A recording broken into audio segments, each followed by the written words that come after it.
Uma proposta de emenda à Constituição que, segundo promotores e procuradores, pode tirar a independência do Ministério Público. Uma proposta de emenda à Constituição que, segundo parte dos deputados em Brasília, vai servir para acabar com a impunidade de promotores e procuradores que cometem desvios em suas funções. Uma proposta de emenda à Constituição que está em tramitação na Câmara e que vem mobilizando os atores envolvidos nessa possível mudança. Eu sou o Conrado Corsaletti e este aqui é o Durma com Essa, o podcast de notícias do Nexo.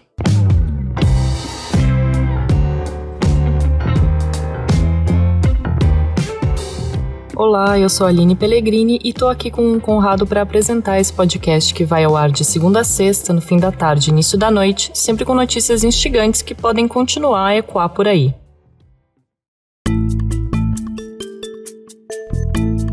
Quarta-feira, 13 de outubro de 2021, dia em que integrantes do Ministério Público realizaram atos contra a PEC de número 5, uma proposta de emenda à Constituição que muda a estrutura do Conselho Nacional do Ministério Público. A PEC número 5, de autoria do deputado federal Paulo Teixeira, do PT paulista, está sendo analisada pelas comissões da Câmara, ou seja, ainda não foi para plenário, onde tem que passar por 2 votações com apoio de 3/5 dos deputados, e depois ir para o Senado.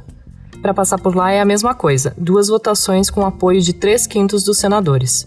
Para entender esse debate, vale voltar a alguns conceitos que estão na base da discussão.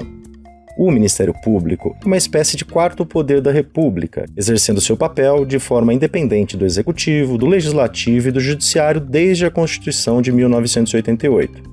Ele tem a função de investigar e apresentar denúncias contra quem comete crimes, de defender a aplicação das leis e o patrimônio público, de zelar para que o poder público efetive os direitos sociais e coletivos previstos na Constituição, de defender os direitos e interesses das populações indígenas e de realizar o controle externo da atividade policial. O Ministério Público é uma instituição que, desde que ganhou independência na Constituição de 88, vem aumentando sua influência. O controle externo do Ministério Público começou a ser feito só a partir de 2004, com a criação do Conselho Nacional do Ministério Público, o CNMP, que tem a função de impor limites na atuação de promotores e procuradores. Qualquer pessoa que se sentir atingida por uma suposta violação praticada por promotores e procuradores pode reclamar para o órgão. Atualmente, o Conselho é composto por 14 membros, com mandato de 2 anos. É composto por 8 indicados do Ministério Público, com um Procurador-Geral da República no comando, por um juiz indicado pelo Supremo Tribunal Federal, por um juiz indicado pelo Superior Tribunal de Justiça, por 2 advogados indicados pelo Conselho Federal da OAB, a Ordem dos Advogados do Brasil, e por 2 cidadãos de notável saber jurídico e reputação ilibada, um indicado pela Câmara e outro pelo Senado. Então a gente tem uma maioria que vem do próprio Ministério Público. E aí vamos para as mudanças propostas pela PEC número 5. Num ato público virtual promovido nesta quarta pelo Ministério Público de Santa Catarina, o Fernando Comim, que é Procurador-Geral de Justiça no Estado, falou sobre essas mudanças. Mudanças que, segundo procuradores e promotores, podem minar a independência do Ministério Público conquistada na Constituição de 88. Vamos ouvir o primeiro ponto destacado pelo Comim. A proposta que se encontra na Câmara, ela amplia o número de conselheiros de 14 para 15 e aumenta de 2 para 4 os membros indicados pela Câmara e pelo Senado, retirando uma das vagas do Ministério Público. Tá aí a primeira preocupação dos procuradores e promotores. Eles perdem uma vaga e as indicações do Congresso ganham mais influência. Vamos ouvir agora o segundo ponto central desse debate, destacado pelo Procurador-Geral de Justiça de Santa Catarina, que compartilha as críticas à PEC número 5 com entidades que representam os integrantes do Ministério Público. Além disso, essa proposta dá ao Congresso Nacional o poder de escolher o vice-presidente do CNMP, que passa a acumular a função mais importante depois da presidência do colegiado, que é a Corregedoria Nacional, que é o órgão máximo de fiscalização da atuação funcional do Ministério Público, é o órgão responsável pela condução dos processos disciplinares envolvendo a atuação de promotores e procuradores no exercício da função. Hoje, o vice-presidente do CNMP é o vice-procurador-geral da República e o Corregedor Nacional ele é eleito pelo colegiado. O Fernando Comim chama atenção para essa função dentro do Conselho Nacional do Ministério Público, que é a função de corregedor. É a pessoa que vai conduzir os processos internos para eventuais punições de procuradores e promotores que tenham cometido algum desvio de conduta. Se a PEC passar, o Congresso passa a ter influência na escolha do corregedor. Seria mais um ponto, portanto, para minar a independência de atuação do Ministério Público na visão dos integrantes do órgão. A PEC número 5 tem outros pontos, mas vamos tentar ficar aqui nos principais. O terceiro deles é este aqui. Ouça o Procurador-Geral de Justiça de Santa Catarina no ato virtual dessa quarta-feira. Submetido ao comando político, o Conselho Nacional do Ministério Público vai poder ainda revisar qualquer ato funcional de qualquer promotor de justiça do Brasil. Ele vai ter poderes para anular ações, recomendações, dirigir a atuação do Ministério Público em investigações importantes, que hoje esse controle é exercido pelo Poder Judiciário.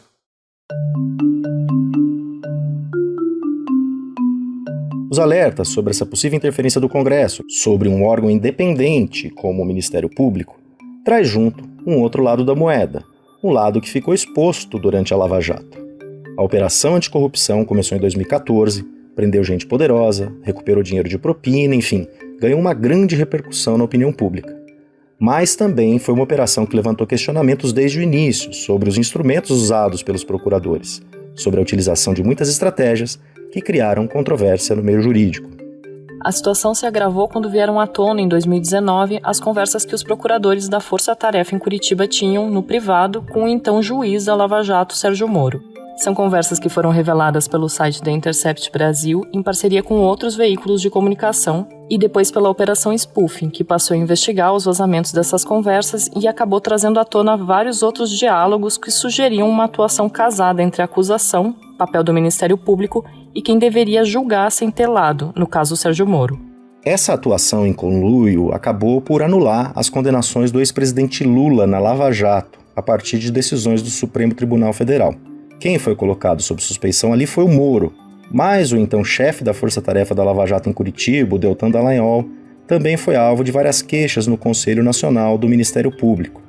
Queixas de atuação política do procurador que não avançaram ou acabaram em punições mais brandas. Dallagnol foi punido com uma censura por dizer publicamente que uma eventual vitória de Renan Calheiros para a presidência do Senado em fevereiro de 2019 seria um retrocesso no combate à corrupção, por causa dos inquéritos aos quais o parlamentar responde.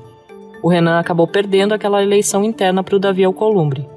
O procurador também chegou a receber uma advertência por críticas à atuação de ministros do Supremo. Mas um caso que chamou a atenção e é usado pela classe política como um exemplo de que o Conselho Nacional do Ministério Público não pune procuradores e promotores é o caso do PowerPoint. Em 2016, ao apresentar a denúncia formal contra o Lula, com acusações envolvendo um apartamento triplex no Guarujá, o Deltan apresentou o petista como o comandante máximo de uma organização criminosa. Apresentou um PowerPoint com o nome do ex-presidente no centro e várias setinhas apontando para ele. O problema ali era que o Lula não estava nem sendo acusado pelo crime de organização criminosa. O Conselho Nacional do Ministério Público adiou mais de 40 vezes a avaliação sobre a atuação do procurador nesse caso. Quando finalmente decidiram julgar as acusações contra o Dallagnol, nesse caso do PowerPoint, os conselheiros arquivaram tudo por prescrição. Quem controla o Ministério Público? Porque toda instituição, num sistema democrático, ela tem que ser controlada. E aí vamos aos problemas.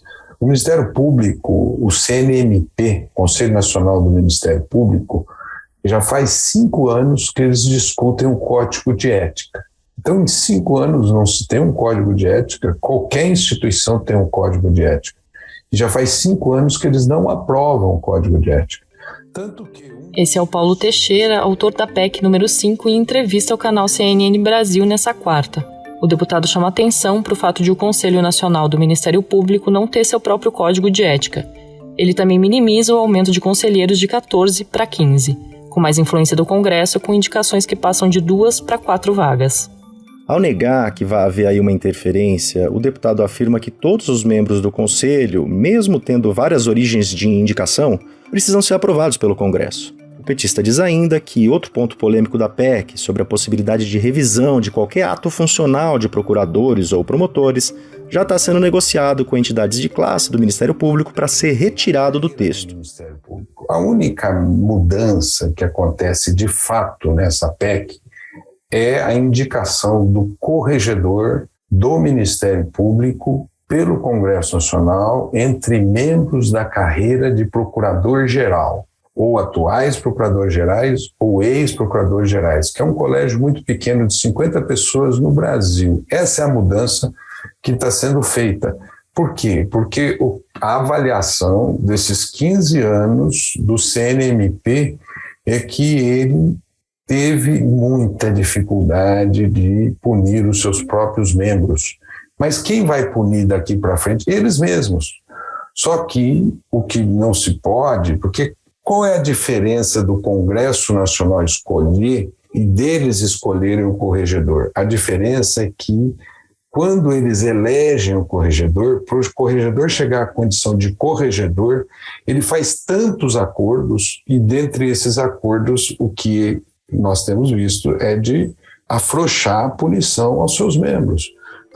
Atualmente, a PEC número 5 conta com o apoio de integrantes do PT, o Partido dos Trabalhadores e de uma outra parte da Câmara.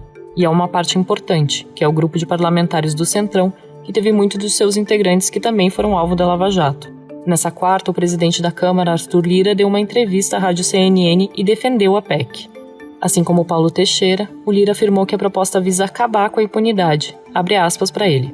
A PEC se propõe a fazer com que a sociedade civil tenha maior participação no CNMP, porque o CNMP é um dos órgãos no Brasil que não funcionam com relação a punir seus membros quando eles cometem desvios. Fecha aspas.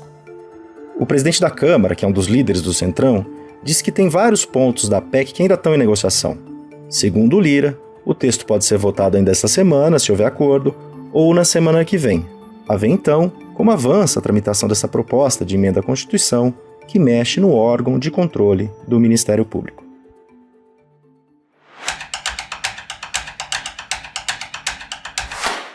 O filho do Super-Homem é bissexual, segundo as novas edições de quadrinhos da DC Comics. Seria apenas uma novidade que dialoga com os tempos atuais, um aspecto interessante de uma história fictícia. Mas para muita gente, a orientação sexual do herdeiro do Homem de Aço causa um fenômeno conhecido como pânico moral. E não é a primeira vez que isso ocorre. O redator César Gaglione escreveu sobre o tema. César, em que momentos o pânico moral contra os quadrinhos apareceu no Brasil? O pânico moral contra os quadrinhos começou a surgir no Brasil na década de 1930.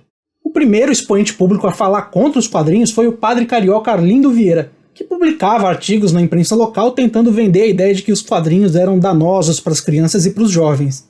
Na esteira vieram intelectuais, como a escritora paulista Diná Silveira de Queiroz, que em diversas vezes criticou os quadrinhos como sendo uma subliteratura. Ela também publicava artigos na imprensa, mas em vez de dizer que eles eram danosos por alguma questão moral, ela focava na ideia de que, por serem, em sua maioria, americanos, os quadrinhos afastavam os leitores da identidade nacional. No campo institucional, os quadrinhos foram alvo de 6 projetos de lei, municipais, estaduais e federais, que tentavam censurar as publicações de alguma forma.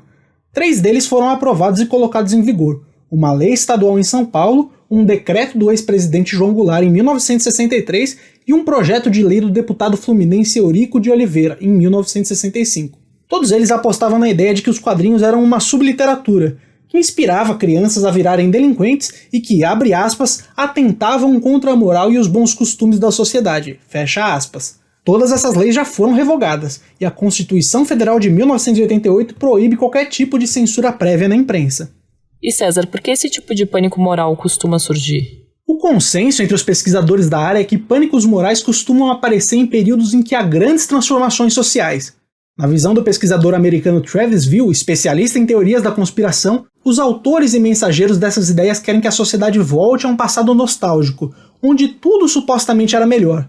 Em 2019, ele falou com o site americano Mother Jones e disse o seguinte, abre aspas, essas pessoas imaginam que se os papéis de gênero tradicionais e as normas sociais forem mantidas na forma em que as crianças são educadas, tudo vai voltar ao que era antes, fecha aspas. São ideias ventiladas pelo deputado Eduardo Bolsonaro e pelo pai dele, o presidente Jair Bolsonaro. É comum ver eles falando que houve uma, abre aspas, inversão de valores na sociedade e que as crianças estão sendo doutrinadas para se afastarem da família e dos valores cristãos, fecha aspas. Na visão do psicólogo americano Jim Klein, esse tipo de fala é um estado de histeria. Em um artigo de 2017, ele disse que as teorias conspiratórias que mais ganham corpo são aquelas que melhor resumem e validam as ansiedades de um determinado grupo, ao mesmo tempo em que encontram um claro culpado em alguém que não se encaixa nos valores e ideias daquelas pessoas. Nesse caso aqui, os supostos culpados são os quadrinhos, mas eles podem ser substituídos por outras coisas, como a esquerda, o comunismo, o Foro de São Paulo ou outra materialização de uma suposta mudança nos valores da sociedade. O texto do César você pode ler em nexojornal.com.br.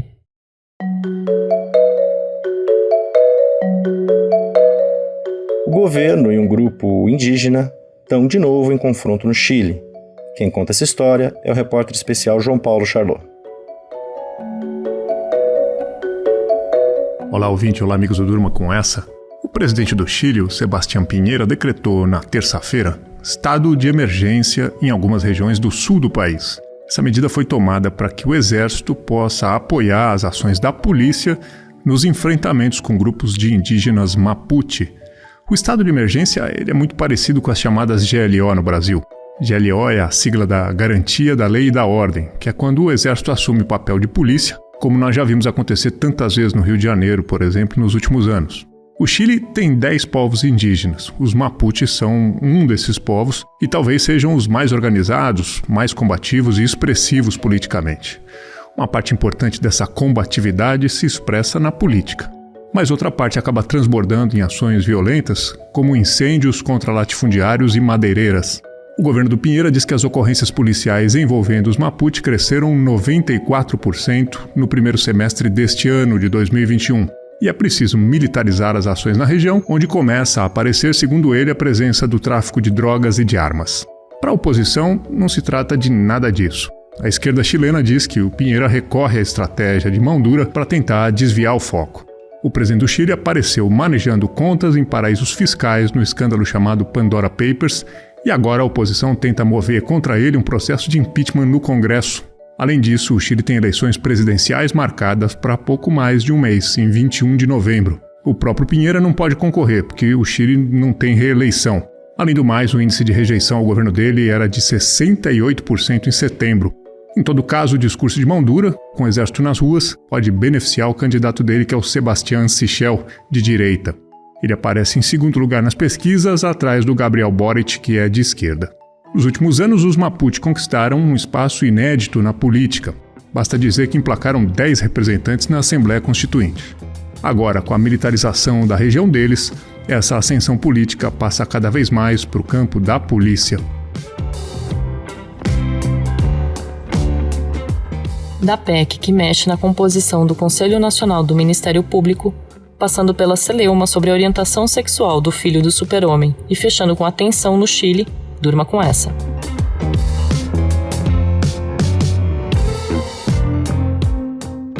Com roteiro de Conrado Corsaletti, produção de Aline Pellegrini, participações de César Gaglione e João Paulo Charlot e edição de áudio de Roberto Soares, termina aqui mais um Durma com Essa. Amanhã tem mais, até!